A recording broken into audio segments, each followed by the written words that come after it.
pala si Jonas ng taga sa amin.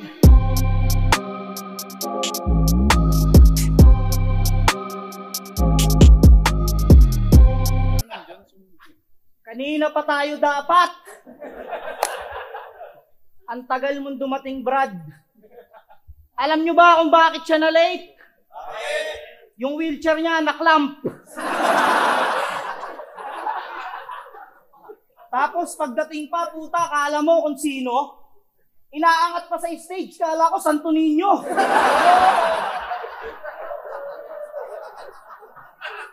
Pero bago ako mag-umpisa, pwede ba natin siyang palakpakan? Maraming salamat, pwede na natin siyang pagtawanan. Siya nga pala si Righteous, ang artist na may arthritis. Pero malupit yan sa rhyming. Magaling din sa writing. Kumpletos Ricardos na battle rap MC, kaya lang di kayang mag-jogging. Alam nyo ba yung dalawa niyang hita? Grabe, napakahina. Sobrang lambot, parang istro na idinaan sa kandila. Yan ang napapala mo, Brad.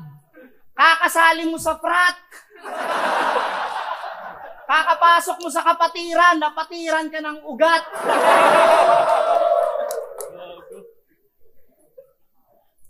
Kakasali mo sa kapatiran, napatiran ka ng ugat. Tangina kasi, tagal mong dumating. Tingnan mo, pati tuloy yung verse ko, late na. Yan ang napapala mo, Brad. Kakasali mo ng frat. O, sumali to ng fraternity. Kaso pinagtripan siya at kinawawa. 10 palo lang kailangan, ginawa sa kanya, 1 tusawa.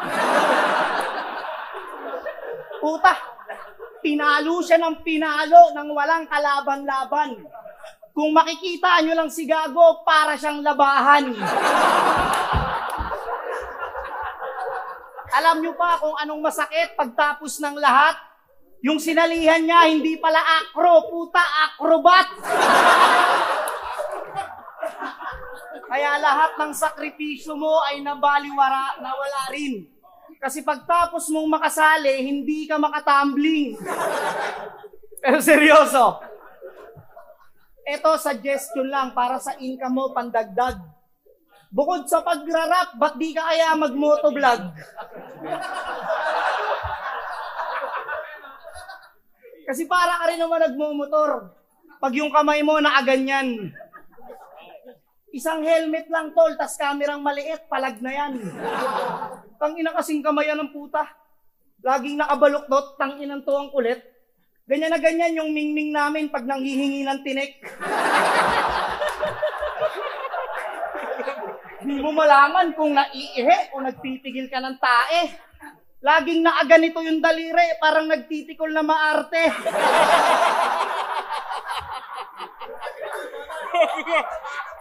Pero kahit ganyan ka, sa Diyos ay magpasalamat. Kasi ginawa ka pa rin niyang tao. Sila yun ka dapat.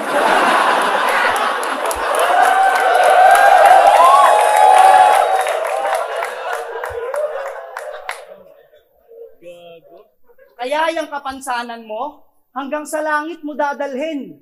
Kasi kahit maging angel ka, naka-wheelchair ka pa rin.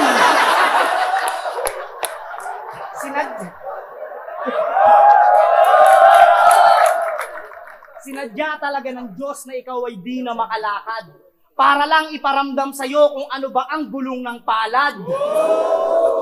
Nung unang buhay mo kasi, si Hercules ka. Mayabang ka't nangaapak. Kaya ngayong pangalawang buhay mo na, siningil ka para magbayad. Pero kahit ganyan lagay mo, tol, dapat ka maging proud. Kasi alam mo, ano advantage mo sa amin? Hindi ka nagkaka-gout. Alam mo ba yung gout, tol? Tangina, sobrang kirot. Alam mo kung ano nakakainis doon? Ang hirap pag umiyot. At speaking of iyot, alam nyo ba na may nalaman ako sa kanya? Isang nananahimik na itik ang minuleska ni Tanga. Nung una, hinihimas-himas lang daw. Tapos kinakandong-kandong pa. Puta, maya-maya alam mo, kinakantot-kantot ka.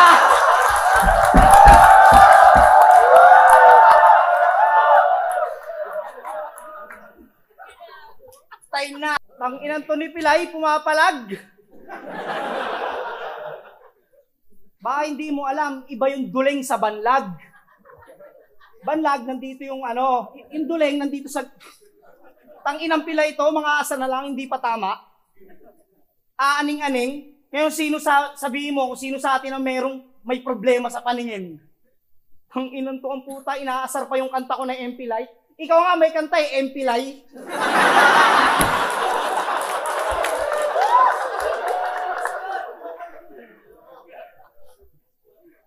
Sila yun daw siya. Tanginan to. Pilit niya pang inaangat.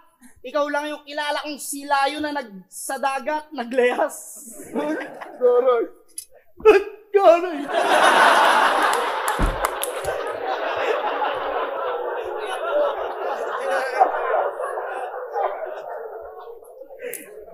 Round 2, game.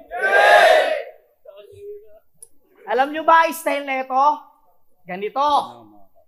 Bubuo siya ng tugma na sa kapansanan niya patama. Lalaitin yung sarili at gagawin niyang halimbawa. Yayakapin yung kutsa, yan ang karakas niya't panata, tas gagamitin yung paa para lamang magpaawa. Tapos biglang mag-i-English na para bang matalinong tulig. Nag-i-English ka pa, sa Tagalog nga ang hirap mong intindihin dahil dyan sa tabingi mong bibig. Pero alam nyo ba kung bakit to nag-i-English? Kasi mayaman to mga boss. Kaso lang pag binibilan siya ng mami niya ng skateboard, mukha siyang namamalimos. Ang hilig pang mag-freestyle. Walang handa at sulat. Di na nga nailalakad yung paa, di pa pinapatakbo yung utak. Pinapakita mo lang sa kanila kung gaano ka kakupad, kung sino pang tinutulak, siya patong di makausad. Kasi paano may ugali? Alam nyo bang binigyan ni Zaito to ng gig? At nagsabi sa iyo yung tao na may cut siya. Maayos naman daw kayong nakapag-usap at yun nga raw pumayag ka. Pero pagtapos ng event, pagkuha ng TF, tumakas na. Nakuha mo pang manggulang sa ganyang kalagayan, dapat nga pumatas ka. Pang-ina, hindi binigay yung kalahati ng tao, nitong kalahating tao. Grabe ka, iho!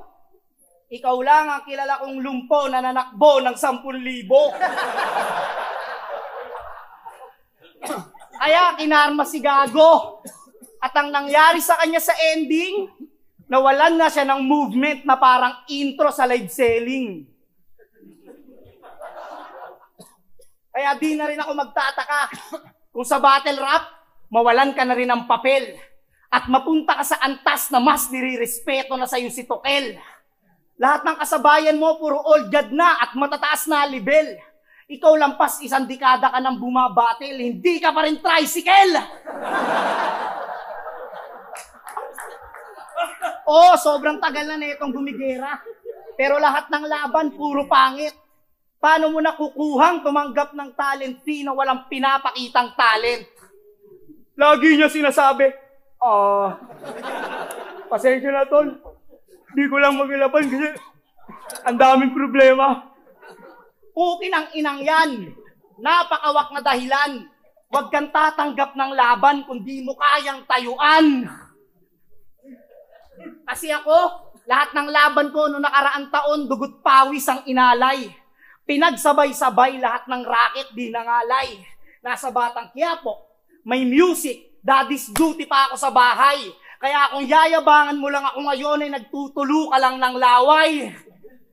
Kaya pag eto bumatel dito na walang ensayo at sanay, asahan mong hindi ka na makakaulit at makakabalik sa inyong bahay. Kasi ipapadukot ka lang naman ni Boss P, pati yung tagatulak mo damay, ipapasako kayo ng sabay at ipapatapon kay Kuya Mamay. Nagpapakabit daw ako ng contact lens. Tanginan to. Ikaw nga stand pinapakabit mo. Buti pa ka tol, may stand. Stand? Katol? Stand katol.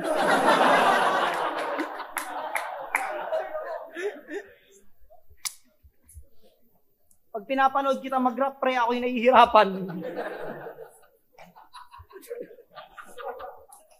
Sound 3 na, game? Okay, may i-reveal na ako.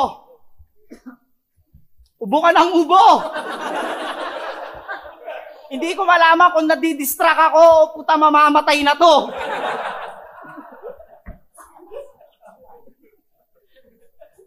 Hindi naman sa pinag-overthink ko kayo.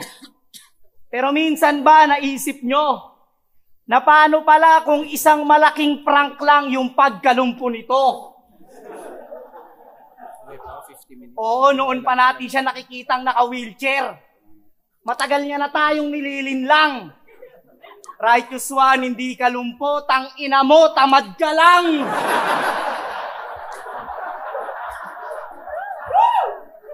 Paano ko nasabi? Kasi pumunta ako sa bahay ninyo, gago. Pagpasok ko sa loob, merong wheelchair, walang tao.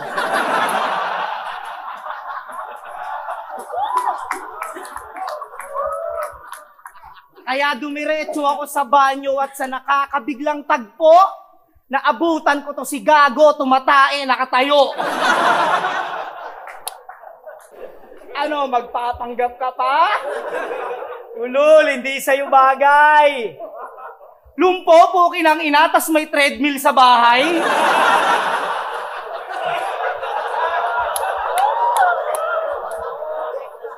Sige nga, sabihin mo sa amin bakit may treadmill doon na nakaharang. Ano sasabihin mo sa akin? Doon ka nagpa-practice gumapang?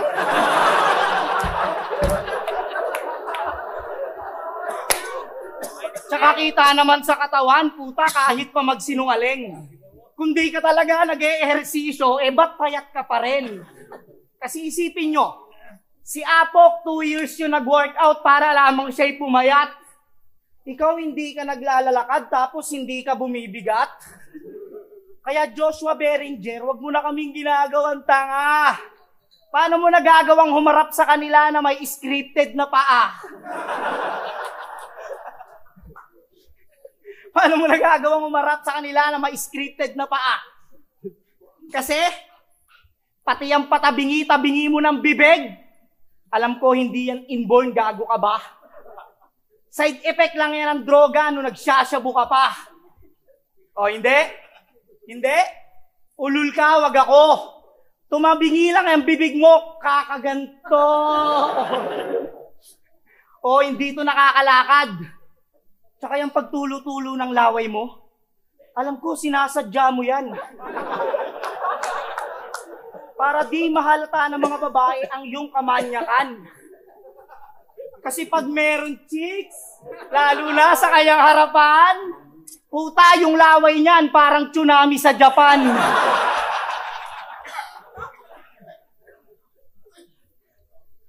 Pati yung pagtabingi mo ng bibig, hindi yan inborn, gago ka ba? Side effect lang yan ng droga nung nagsasyabu ka pa. Kaya pala nakakaalis tong hayop na to kahit wala siyang katulong. Kasi tong adik na to, pukin ang ina, sanay na sanay magpagulong. Kaya sabihin mo na sa kanila kung ano ang totoo. Di mo kailangan ng tagatulak, taga-serve kailangan mo. Kaya ngayon sinabi ko na sa kanila ang totoo. Paano na? Umaasa ka pa rin ba na mapapaniwala mo sila? Umaasa ka pa rin ba na mapapaniwala mo sila? Wala na tayong dapat mag-usapan, tol, talo ka na. Kasi kahit sa boxing ang player na hindi makatayo ng walang hawak, talo na. Time!